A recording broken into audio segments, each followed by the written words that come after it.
All right, so there's a new law passing, H.R. 4678. It has passed and is due to come into effect here shortly. So if you don't know what that's called, it's called the Pass-Through Law. It's a reform of PL 104 through 193, known as the Families First Initiative. And this particular one is because fathers are paying administrative costs when money is passed through the court system. And how this helps both men and women, basically, here it is. So when money is passed from the man through the court system back to the woman for child support, they take somewhere around 25 to 30% of that as administrative costs, which means 25 to 30% of that money never reaches the woman or the child. And that also means that the man has charged 25 to 30% more.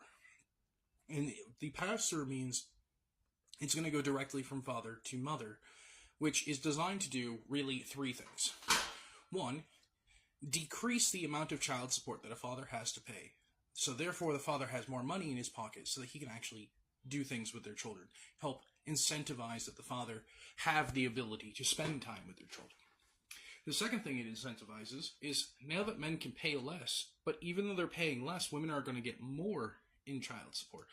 Meaning that it's easier to raise their children because that 25 to 30% that would usually go to administrative costs is now going directly to them. And the third thing it does is it helps remove the financial decision-making from the court systems. Meaning, so if the court isn't going to earn administrative monies on child support, what they're going to do is they're going to look at who is truly the best parent, not who brings in the most income. Meaning, this is a big win for men.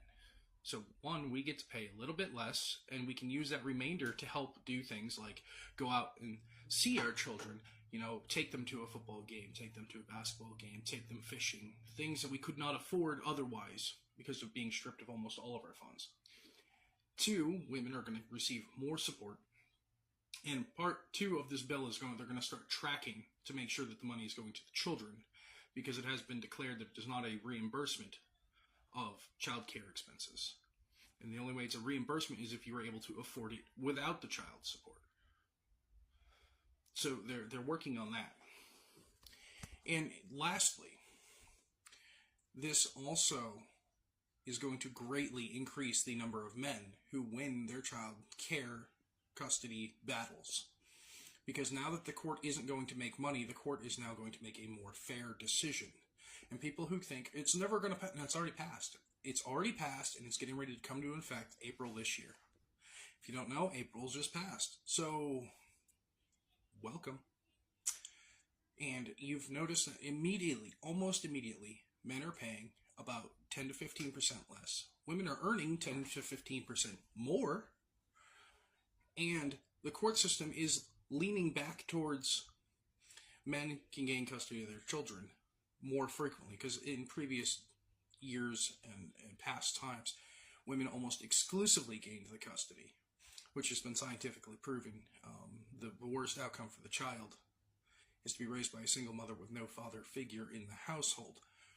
But now, what you're starting to see is men are winning their children and still allowing the mother to see them. So the children are now starting to see both parents, which means they're getting both interactions, which means the child now statistically has a much better outcome in life. So, HR 4678. Welcome to the great win for everybody.